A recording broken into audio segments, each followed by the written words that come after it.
Paper Mario was good? Alright, to be fair, while I haven't played Origami King yet, I've heard good things about it. Better than the last two games in the series, but still nowhere near as good as the original two. So before tackling the newest game, I wanted to go back to revisit where it all started. A game I haven't touched since the early 2000s, the original Paper Mario on Nintendo 64. Paper Mario is the second Mario RPG series after Super Mario RPG Legend of the Seven Stars on the Super Nintendo. While in development for the Nintendo 64 DD, it was actually meant to be a sequel to Super Mario RPG, but due to legal issues over the name and series with Square Enix, it would be reworked into what it is today. Despite its late release into the N64's life, it became a huge hit, in no small part due to the severe lack of RPGs on Nintendo 64. The game stars Mario, duh, and his quest to once again save Princess Peach from Bowser. While on a surface level, the game seems like the same generic story we're used to in Mario games, the writing and characterization was leagues better than what we had seen in usual platform games. The art style was a nice departure too, using a 2.5D art style, 2D character sprites with a flat paper design on a 3D world. The series stood out compared to other turn-based RPGs, first with its use of action commands, that let you do a simple button press or minigame that allowed you to do more damage to enemies. The other was that encounters weren't randomized, being able to see and attack enemies to start battles. While it shook up the usual RPG formula, it also simplified it a lot. The party is made up of only two characters, Mario and one of his various partners, being able to switch between partners to suit the needs of the fight. Mario is also the only one with a health bar, his partners in this game being unable to die, but being incapacitated for a few turns depending on how much damage they take. Leveling up and his stats in general are different as well. A level increase letting you upgrade one of three stats: your health, your flower points, which work like mana in this game, or badge points, a stat that lets you equip a certain amount of badges. Badges give you new abilities, increasing your attack, defense, or increasing your main three stats. You could even use badges to put Mario at a disadvantage to give yourself a challenge if you found the main game too easy. Mario has two main methods of attack, jumping on enemies or hitting them with his hammer. Both can be upgraded, but unlike badges, they can't be bought and are slowly upgraded as you progress through the game. Each attack method favors attacking different enemy types. And like I said before, you can use badges to unlock new moves for his boots and hammer. Mario can buy health items, debuff items, and one-off items that attack all enemies. But the limited inventory space can make it hard to choose what to keep and what to throw away. The game opens up with a story about the Star Spirits and the realm where they live, the Star Haven. There they guard an item called the Star Rod. It helps them maintain peace around the world and grants people's wishes. The story is then interrupted by Bowser and Kammy Koopa, attacking the Star Haven, stealing the rod, and sealing the 7 Star Spirits. After the opening and starting the game, we get a scene of Mario and Luigi getting an invitation to a party at Princess Peach's castle. They jump down the warp pipe and pop up in Toad Town, the main hub town of the game. After making it to the party, and mingling a bit with some of the guests, things go south when Bowser's castle lifts Peach's castle up into the air. Bowser wastes no time in trying to kidnap Peach, and starts a fight with Mario, but thanks to the power of the Star Rod, he's invincible, easily beating Mario and tossing him from the castle.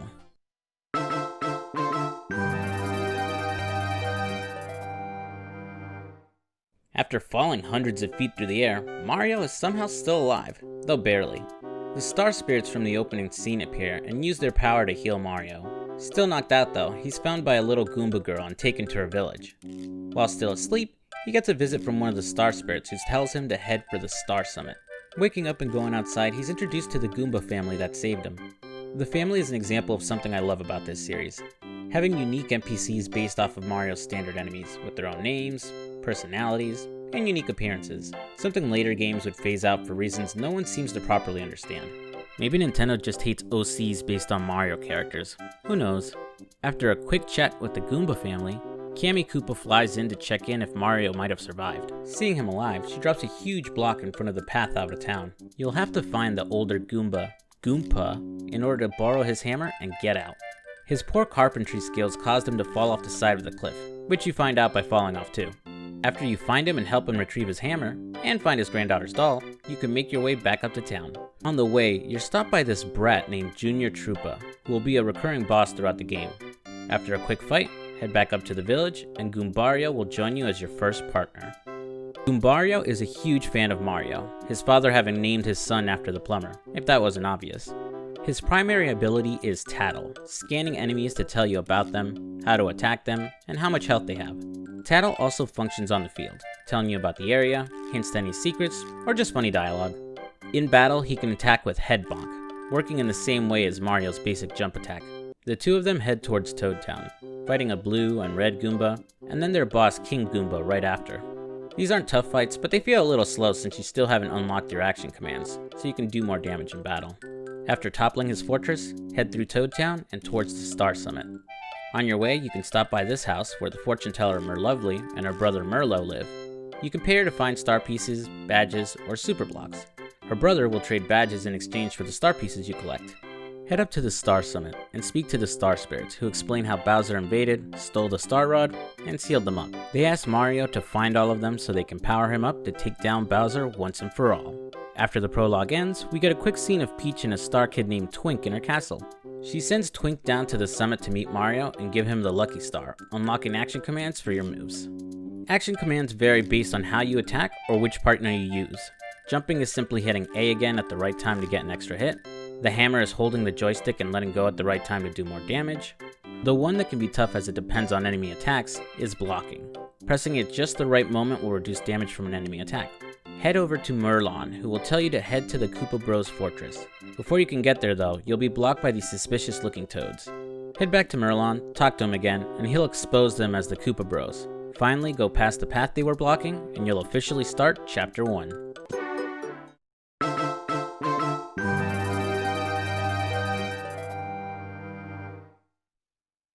Make your way towards the fortress, but you'll be unable to cross due to the bridge being out, and the switch out of reach. Head for Koopa Village instead, where you'll see the locals being attacked by these little furballs called Fuzzies. Help out the villagers to get their shells back, and one of them, Cooper, will join your team. Cooper wants to be an explorer, like his idol and neighbor Colorado. Outside of battle, he can be bounced to reach faraway switches or retrieve items. In battle, his attacks work like the hammer, holding onto the joystick and releasing at just the right moment. He's perfect against ground enemies, but is useless against any flying enemies. With Cooper's help, you can reach the switch and make it to the Koopa Bros fortress. Fight your way through, and you'll end up setting off a trap that drops you into a prison cell with a bunch of Bob-ombs. Asking for some help in escaping, you suggest blowing up the crack in the wall, which they never thought of until just now. Thanking you for helping her escape, the pink Bob-omb, Bombette, will join your team. Bombette doesn't have as much characterization as your other partners, just being a female Bob-omb who recently broke up with her boyfriend. Out of battle, her purpose is the same as how you made your escape, breaking crack walls to find paths or hitting items. Her slow windup lets you use her to hit certain switches or do some decent damage to enemies before starting battle. After fighting your way through the rest of the fortress, you'll finally get to face off against the Koopa Bros. Well, almost anyways. They'll start off fighting you in a fake Bowser suit, which isn't too tough. Once it's blown to bits, they'll stack up on top of each other in order to fight you properly. You'll have to use your hammer or Bombette to knock them all over and then take them out one by one. Once the fight's over, you'll free the Star Spirit, Eldstar, and unlock the abilities Focus and Refresh. Focus letting you gather star power, and Refresh letting you use that power to heal yourself and recover some FP. You'll finish the chapter and get a short segment where you can control Princess Peach, reading Bowser's diary and finding the location of the next Star Spirit. Leaving the fortress and heading back to town, you'll have another encounter with Junior Troopa. After beating him up again, you can make your way through the southern area of town, finding a new badge shop, a Toad NPC Tasty, who can cook your healing items into better foods, and visit the underground sewers. As you unlock more items and upgrades, you'll be able to explore more and more of the sewers. The sewers will have their own hidden items, and clearing certain areas will unlock fast travel warp pipes to villages you've been to before. Once wrapped up in the sewers, head for the train station, stop in to talk to this plant guy for a magical seed that will be important a few chapters from now. Blow up the rock in front of the train, hop on, and head for Mount Rugged.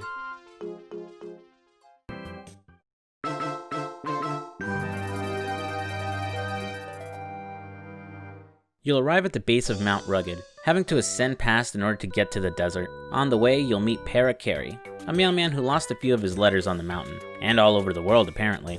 Finding the 3 missing letters for him on the mountain, he'll thank you and join your party. Para-Carry is a paratroopa, being able to lift and fly Mario over a short distance. In battle, he's able to attack both ground and flying enemies, but can still be hurt by spiked enemies. He's also required for the mail delivering side quest, as for whatever reason he's the only one who can hand someone a letter in order for it to be counted as delivered, so make sure he's in the field if you have a letter to give to someone. After the mountain, make your way through the desert, stopping to speak to Cooper's neighbor, Colorado. If you have Cooper out on the field, the two will have a brief conversation, with Colorado inviting Cooper to go on an expedition with him one day once he's wrapped up with this adventure with Mario. Once you're done with the desert, you'll end up at the Dry Outpost. Now that you're here, you'll need to figure out a way to the Dry ruins.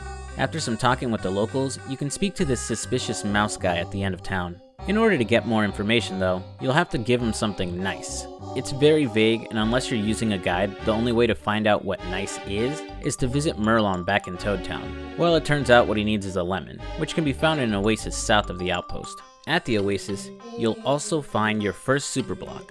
The super blocks is how you level up your partners, increasing their attack strength and unlocking more abilities for them. After a certain point in the game, you'll be able to upgrade them a second time to Ultra rank. It doesn't matter who you choose to upgrade here, as there's enough blocks in the game to upgrade everyone. I went with Cooper since I've been using him a lot this chapter.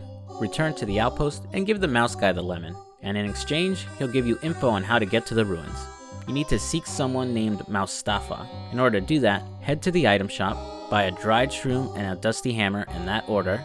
The store owner recognizes it as some kind of secret code, and he'll tell you how to meet Moustafa. And surprise, it was the guy you gave the lemon to. After that convoluted nonsense, you'll get the pulse stone, and that will guide you to the ruins. Travel through the desert again, using the stone to guide your way, until eventually you find a stone pedestal. Place the stone in the pedestal, and then watch the ruins rise from the sand. Not going to lie, the game really felt like it dragged a bit before we got to the ruins, Chapter 1 being a lot more straightforward. The ruins make up for the slower pace of the previous sections with some interesting enemies and puzzles though. After making your way through, you'll receive the Super Hammer, letting you smash stone blocks and doing more damage with your basic hammer attack. Once you reach the bottom of the ruins, you'll face off against the guy who's been taunting you throughout the entire level, Tutin Koopa. He's not too tough, starting the fight on a ledge throwing shells and summoning chain chops. After doing enough damage, he'll screw up his own spell and fall to the ground. Finish him off and save the second star spirit, Mamar.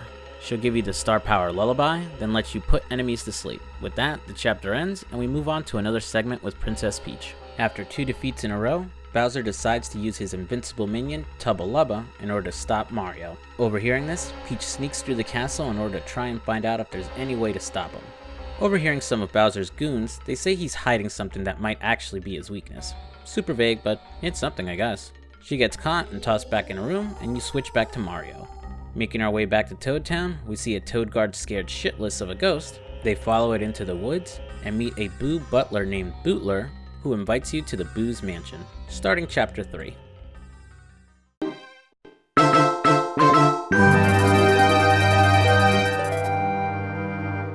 This chapter is my favorite so far, and probably my favorite out of the whole game. I dig the spookier atmosphere, the confusing forest, the Boo's mansion, and your next partner, Lady Bow. It also felt like it flowed better than the previous chapter. Even if both chapters took me about 2 hours each to get through, it didn't feel tedious this time. Stepping into the forest, chances are you're immediately going to end up right at the beginning again. You'll soon bump into this weird guy named Oakley, who warns you to stay out of the Forever Forest, or else you're gonna get lost. Forever. But since you've been invited to the Boo's mansion, he helps you out a bit. He gives you a hint on how to proceed, telling you to look for differences in the area when choosing a path.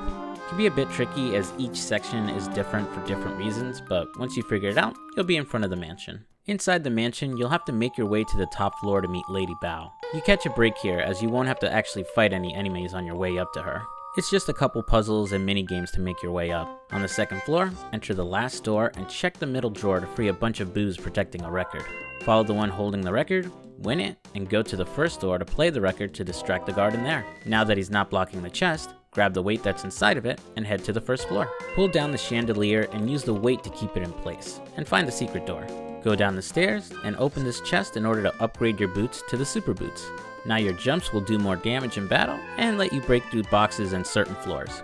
Break through the floor, hit the switch down here, and make your way back upstairs. In the room on the first floor, you can smash through to end up in the library, where you can find the missing image for the portrait upstairs, and finally make it to Lady Bow.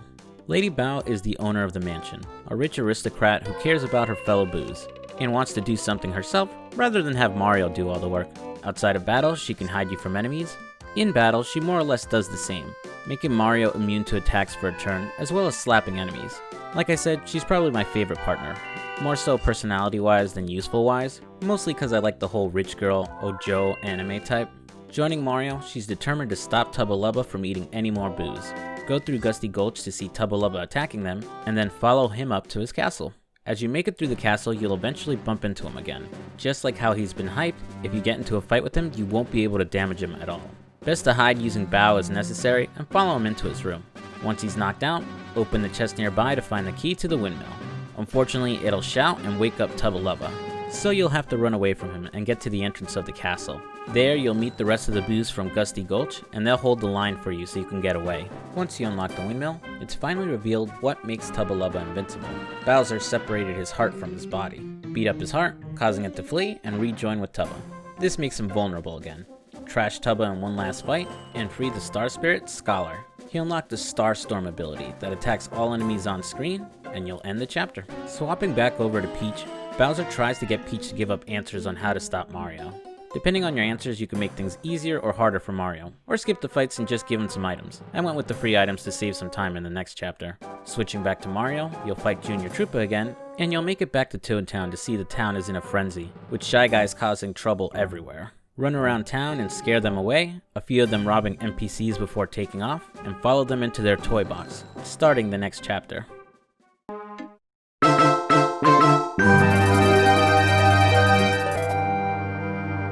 Shy Guy's Toy Box is a bit of a mixed bag for me. I love the design of the area, how straightforward it is compared to the last two chapters, and the partner you recruit here, but hate that you have to constantly leave the toy box to return an item to an NPC in order to proceed to the next area. Though it gets some points as this chapter upgrades the cooking, letting you mix two items together for better healing overall. You'll arrive at the blue station, but won't be able to go anywhere since there's no train for the tracks. Taking the path on the right will lead to a chest containing the storeroom key from the shop owner in Toad Town. Depending on your choices with Peach, you're either fighting a guard or scooping up an item. Return the way you came and go left to find the calculator. You also have the option to fight this black Shy Guy guarding a chest, called the Anti-Guy. He's extremely tough though, much tougher than the chapter boss, dealing a lot of damage and having a lot of hit points too. If you're not willing to fight him, you can still get the Power Plus badge in the chest if you give him a lemon candy. The only way to get one is to have the Toad Chef Tasty cook it, so you have to backtrack here later on. Head back upstairs to deliver the calculator and storeroom key, and in the storeroom, you'll find a toy train. Return to the toy box, drop the toy inside, and move on to the next station. At the pink station, collect the mailbag, and move on to collect the frying pan from the guarded chest. Head back up to Toad Town, return both items, and Tasty will cook you a cake. Don't eat it though, keep it with you as you go back down and return to the pink station. You'll run into this huge Shy Guy who's hungry. Feed him the cake, he'll have the best foodgasm of his life, and let you through to pull the switch that fixes the train rails.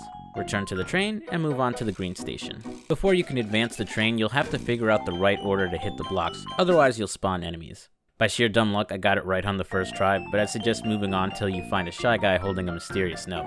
After that, find the chest that has the dictionary, make one last trip upstairs to return it, and have the note deciphered. Hit the blocks, and move the train to the final station. Making your way through the area, you'll face off against a huge lantern ghost. He's not tough, but a bit tricky as he can't be hurt if his lantern's out. Have Bao as your partner to slap the light back into it fast and stomp this guy. Once you do, his lantern will break and release a baby spark. Your newest partner, Watt. Along with Bombette, Watt is pretty bland as a character. She just kinda shows up in the level without any kind of build-up. That said, her abilities are pretty solid. In the field, being able to illuminate dark areas and reveal invisible blocks. In battle, she ignores defense to hurt enemies and can shock them to stun them for a few turns. Definitely one of your better partners. Go back to the station and take the right path, following the Shy Guys until you meet the boss of the chapter, General Guy. His fight comes in several stages. First, a huge battalion of Shy Guys, then 2 Stilt Guys, then 2 stacks of Shy Guys, and finally the General himself inside the tank. He hits hard and has some decent armor on his tank, so using Watt and DD down jump will let you chip away at him fast. Once he's down, you'll free the 4th Spirit, Muscular. He gives you the Chill Out ability, which lets you lower the attack of all enemies on the field. With that, the chapter ends, and you switch over to Peach again. Once again, Peach is sneaking around the castle, and this time bumps into Gourmet Guy, the same Shy Guy from before. He's still hungry after Mario fed him, and threatens to snitch on Peach for leaving her room, unless she makes him a cake too. Head into the kitchen, and follow Twink's instructions on how to make a strawberry cake. It's not too hard, but if you screw it up, like I did, you'll have to do it all over again. Feed him the cake, give him another foodgasm, and he'll tell you where to find the next Star Spirit, on Lava Lava Island. Back to Mario, head for the port on the west side of Toad Town, talk to Colorado again, and go inside a whale. Inside the whale, beat up this guy named Fuzzy Peed that was giving him a stomachache, and the whale is so thankful, he'll offer you a ride to Lava Lava Island and starting the next chapter.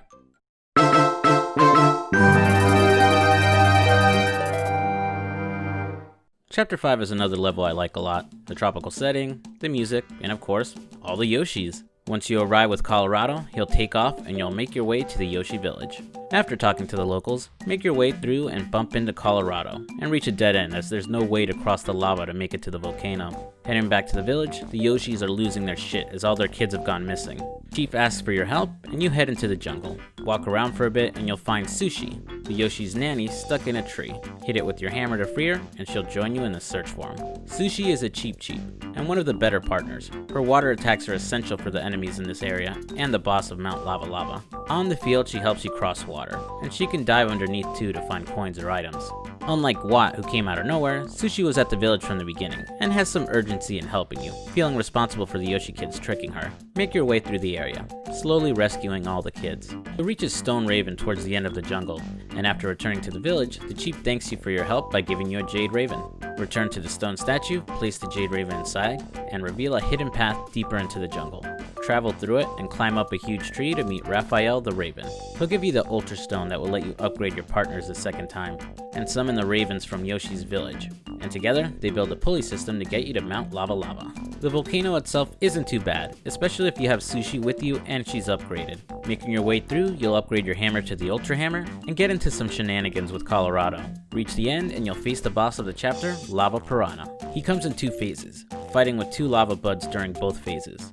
Like the enemies here, he's not very tough, and is a complete joke if you're using Sushi, thanks to her tidal wave move being able to hit him and his limbs for a lot of damage, along with stunning him for a turn. With enough FP, you can stunlock his whole second phase. Once he's done, you'll free Miss Star, escaping the volcano as it erupts. She'll give you the Star Power Smooch, which heals you for 20 HP, and with that, we end the chapter and go back to Princess Peach. She sneaks out again, and this time we'll get wrapped up in a quiz show with some of Bowser's minions. The quiz is pretty simple, and you'll get a sneak parasol that will let you turn into anyone you're facing. The quiz will point you in the direction of the next Star Spirit. Switching back to Mario, you'll make your way back towards Toad Town, watching Junior Troopa swim all the way to the island, and then swimming all the way back to fight you again. He's a lot easier this time since he loses HP right at the start of the fight. Next, head to the center of Toad Town and talk to the Toad Girl there in order to give her the magical seeds you've collected. This unlocks a door to the Flower Garden and starts the next chapter.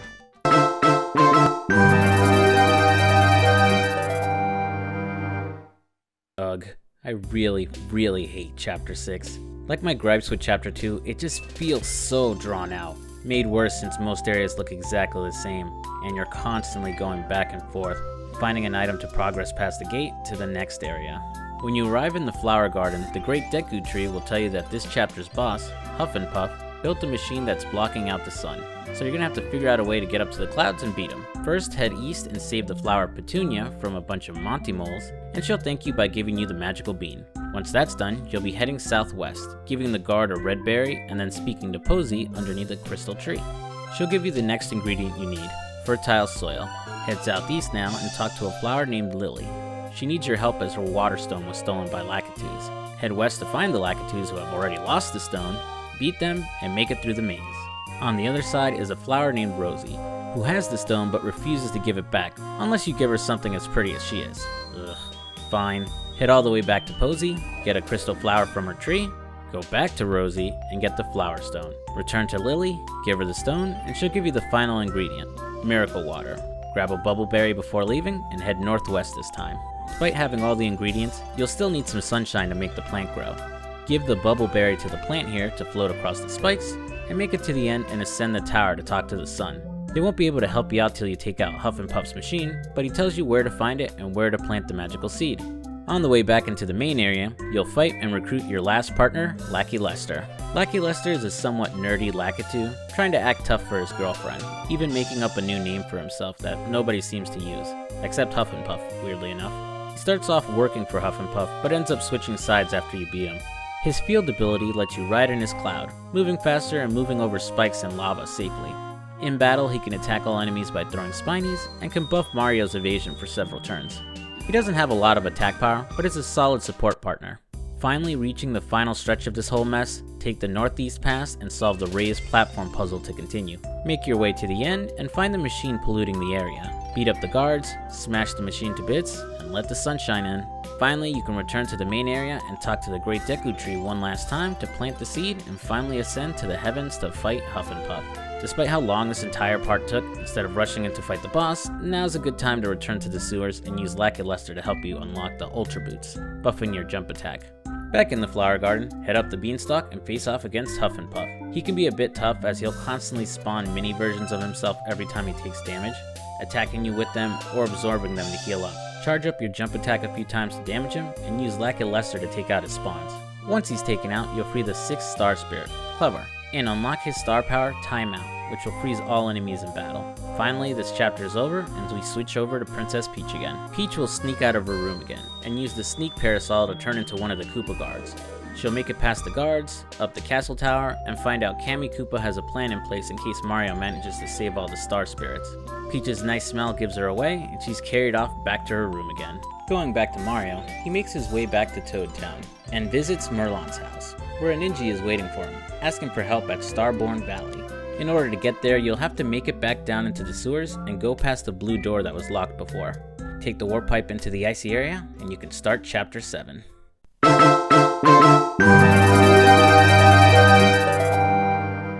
I love this chapter so much.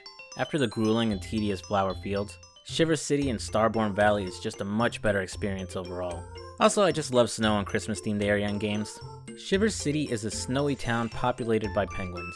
You need to exit east out of town, but can't because the guards are looking for someone suspicious in the area. Head to the mayor's house in order to get permission to get through, and find out someone's killed him. Holy shit!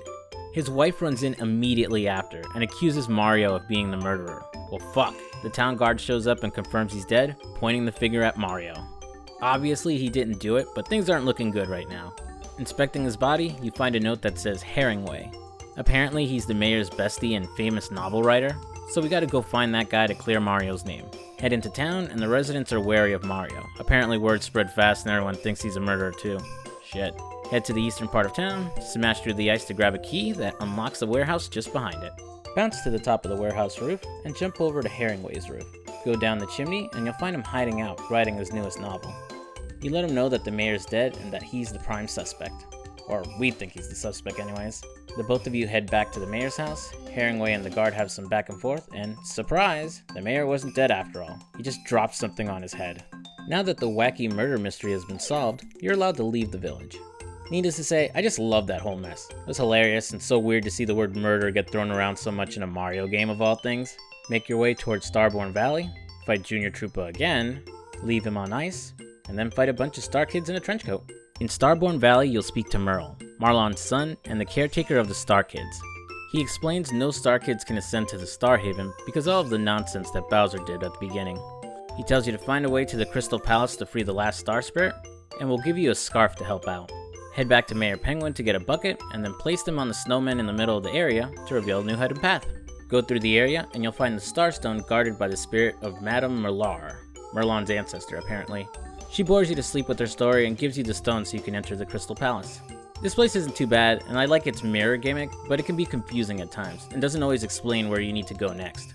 Reach the end, and then face off against the Crystal King. Like the last boss, he has summons that help him out in the fight, and will attack with all of them if they're still on the field. His attacks can hit pretty hard, and freeze you if you're not using the Feeling Fine badge.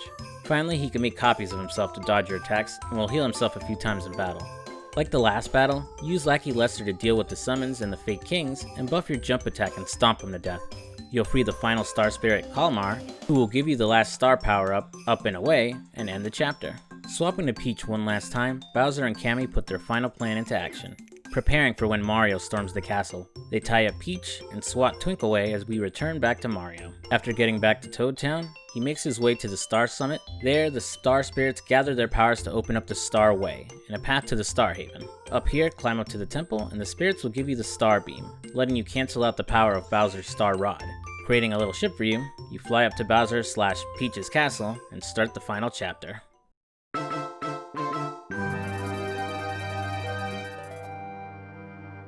We're in the final dungeon now, and it's a doozy in terms of length and difficulty. The enemies here hit harder and can soak up more damage, so having the right badges equipped and partner to back you up is essential. Bowser's castle is locked, so you'll have to take the path on the right, and take the key from the Coup Patrol here.